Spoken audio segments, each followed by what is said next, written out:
What is growing on? So a little bit of an update here on the new property, garden plot update. Guys, we had code enforcement out here from Pasco County. Unfortunately, one of my neighbors, who I think has been one that's been giving me all the problems since we moved in, it's actually on public record, so I know who it was this time. I know who's been kind of busting my chops, and I know they really wanted this land before I purchased it. Unfortunately, they had the chance before me and they didn't buy it, and it is what it is. So we got some complaints about the chicken poop smell. Actually, I had a friend call me about, I don't know, Sunday night, and he knows the gentleman that lives next to here. He had been complaining to him about it. I said, crap, nobody said anything to me. All you had to do was let me know. I would have taken care of the issue. I was out here first thing Monday morning, put about 3 or 4 inches of fresh mulch over this. It completely ate that smell of any type of manure.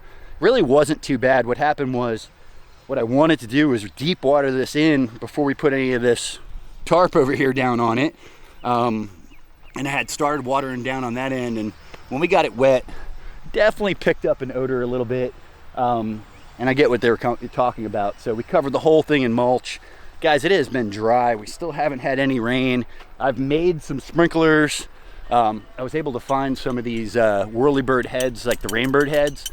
I've got them on 8-foot poles. I was putting them on T-poles, and that's what we're gonna use to kind of water this in and get it tarped. And what I'll probably do is soak a 20-foot section, tarp it, soak a 20-foot section, tarp it, and kind of work my way all the way down.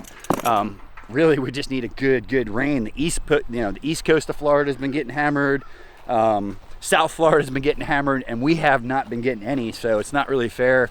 We've definitely been quite a bad dry season this year. I can tell you guys that I have some established trees on the farm, like loquats, that didn't even fruit this year because it was so dry.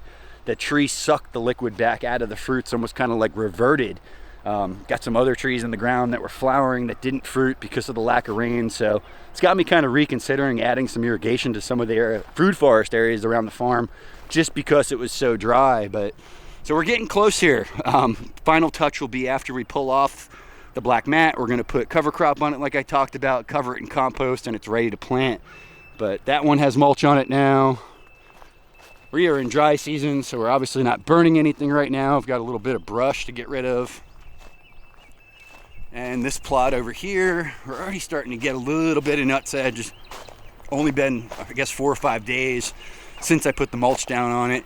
A couple of ferns popping up in here, but we've got this one ready to cover now too, and black mat on standby. So garden plots are coming along. I've got Nick out here helping today. All right, guys, so the chicken poop police were here.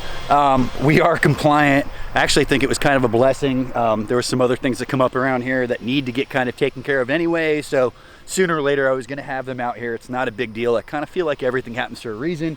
I will come back up with you guys with another follow-up video once we get this tarped, and definitely once we start putting compost on it and planting, so stay tuned. Got some more exciting stuff around here to share next video. If you guys enjoyed this one, be sure to hit that like button. Most importantly, guys, it's 2023. Start a garden, plant some plants, start a food forest, pound some dirt.